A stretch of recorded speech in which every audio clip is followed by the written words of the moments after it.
The names of the U.S. residents who then became the presidents and got a view from the White House loop. Not every president lived in the White House, you know. All of them except one, and that was George Washington. John Adams was the first one to move in, at which point it wasn't even complete, for crying out loud. Of Pennsylvania Avenue. George Washington was the first you see. He once chopped down a cherry tree. This story is a well-known fable, sure, but there's no record of it actually happening. President number 2 would be John Adams, and then number 3. Tom Jefferson stayed up to write a declaration late at night. Thomas Jefferson did not technically write the Declaration of Independence. Yeah, sure, he wrote the first draft, but it was overseen by Benjamin Franklin and John Quincy Adams, if my memory serves me correctly. But this inaccuracy was changed in the album version by changing the Declaration to the Constitution. So he and his wife had a great big fight, and she made him sleep on the couch all night. It might be a funny image, but in actuality, this more than likely didn't even happen, because at the time, his wife was actually ill from miscarrying. James Madison never had a son. While it is true he never had a son of his own, he gained one through marriage instead. And then he fought the War of 1812. He was president during the War of 1812, but he never fought in it, wacko! James Monroe's colossal nose was bigger than Pinocchio's. John Quincy Adams was number 6, and it's Andrew Jackson's butt he kicks, so Jackson learns to play politics. Next time, he's the one that the country picks. That isn't exactly how it happened. Andrew Jackson actually got more votes than Quincy Adams did. But the problem was neither of them had the majority of the votes. So the House of Representatives picked the president for them, and Andrew Jackson just so happened to come first, then Quincy Adams came after. Martin Van Buren, number 8 for a one-term shot as chief of state. William Harrison, how do you praise? That guy was dead in 30 days. In fact, he died in 31 days from my knowledge. But then again, it's actually debatable whether he died in 30 or 31 days. But I thought I'd just point this out anyway. John Tyler, he liked country folk. And after him came President Polk. Zachary Taylor liked to smoke. His breath killed friends whenever he spoke. I legit couldn't find any evidence on him smoking, so I personally kind of doubt Zachary Taylor ever smoked. But then again, one can dream, am I right? 1850, really nifty. Millard Fillmore's in. Millard is considered to be one of the worst presidents of the bloomin' bunch. Next to a certain someone I don't wish to diss. But, you know, there's a good reason as to why Millard's the worst, so why on earth would you consider him as nifty? Young and fierce was Franklin Pierce. Franklin Pierce was only young by presidential standards, considering he was inaugurated at the age of 49. Pierce, the man without a chin. He did have a chin, but it was smaller compared to the other presidents. Heck, you can even see it there. Follows next up period spanning 4 long years with James Buchanan. Then the South starts shooting cannon. But them cannons weren't aimed at James at all, considering that he left office a couple months before the Civil War began. And we've got a civil war. A war Down south of Dixie. Up to bat comes old Abe Lincoln. There's a guy who's really thinking. kept the United States from shrinking, saved the ship of state from sinking. Now this is a massive inaccuracy in of itself. Where the hell do I begin? Well, first of all, if this references states, well, it's completely wrong, as the Confederacy had 11 states, not 15. Said him on like he made this to make it closer. Which it wasn't, it just made it worse. Especially considering the Union had 23 states as well. And plus, 16 plus 15 is 31. There were 34 states at the time of this happening, and that number only grew to 36 when West Virginia and Nevada got added to the Union.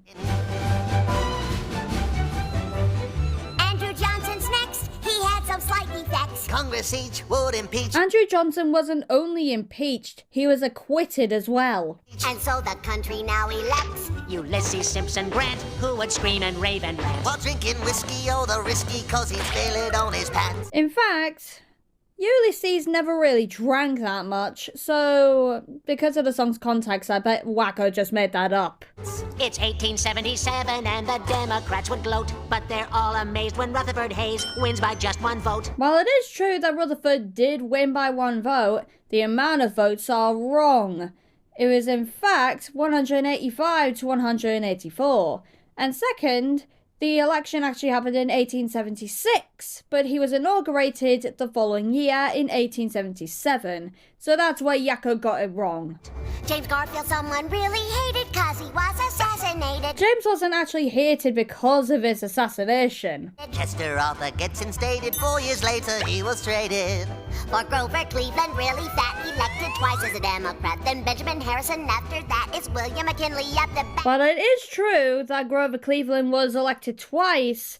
What wasn't true is that it was actually non-consecutively.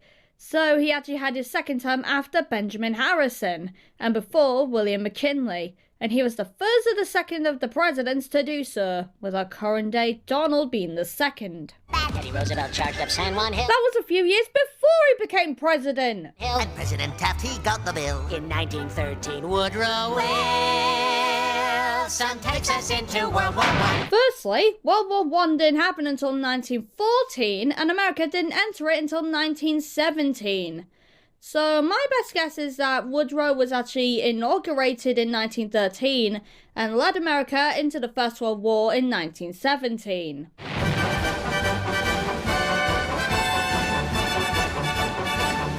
With the exception of the Argonne Offensive, America didn't take part in any of these. Warren Harding next in line. It's Calvin Coolidge, he does fine. Calvin didn't exactly do fine. The general consensus is that he was kind of, eh. And then in 1929, the market crashes and we find It's Herbert Hoover's big debut. Herbert Hoover was actually inaugurated before the 1929 market crash, not after. He gets the blame and loses too. Franklin Roosevelt, president who helped us win in World War II. Well, don't forget you guys also bombed Japan, not just Germany. Harry Truman, weird little human, serves 2 terms. Technically, he did serve 2 terms, but it was 1 full term and 1 half term, so take it was 1.5. And when he's done, It's Eisenhower who's got the power from 53 to 61. Not an inaccuracy here, but a little fact. Eisenhower was actually president when my nana was born. John Kennedy had Camelot. Now this one was obvious. John F. Kennedy was assassinated. He never had Camelot at all. Thankfully, this was fixed in the album version as well, replacing this line entirely with John F. Kennedy, he gets shot. Then Lyndon Johnson took his spot. Richard Nixon, he gets caught, and Gerald Ford fell down a lot. This only happened once, allegedly due to a knee injury. Jimmy Carter like campaign trip. Not an inaccuracy, but I just want to say, rest in peace, man. He was the only president to live to 100. And Ronald Reagan's speeches scripts all came from famous movie clips, and President Bush said, read my lips. Now in Washington, D.C., That's Democrats and the GOP. But the ones in charge are plain to see. the Clintons, Bill and Hillary. Besides their ceremonial roles, the first ladies have no power in anything. Although it is true Hillary is the wife of Bill Clinton, who was said to be one of the worst presidents, depending on who you ask. The next president to lead the way, well, it just might be yourself one day. Then the press will distort everything you say. So jump in your plane and fly away. And of course, since this song airing, a couple other people have become president. George W. Bush, Barack Obama, Donald Trump, who got 2 terms non-consecutively. Oh, how lovely. And Joe Biden. And that's it for this one little random post, I guess.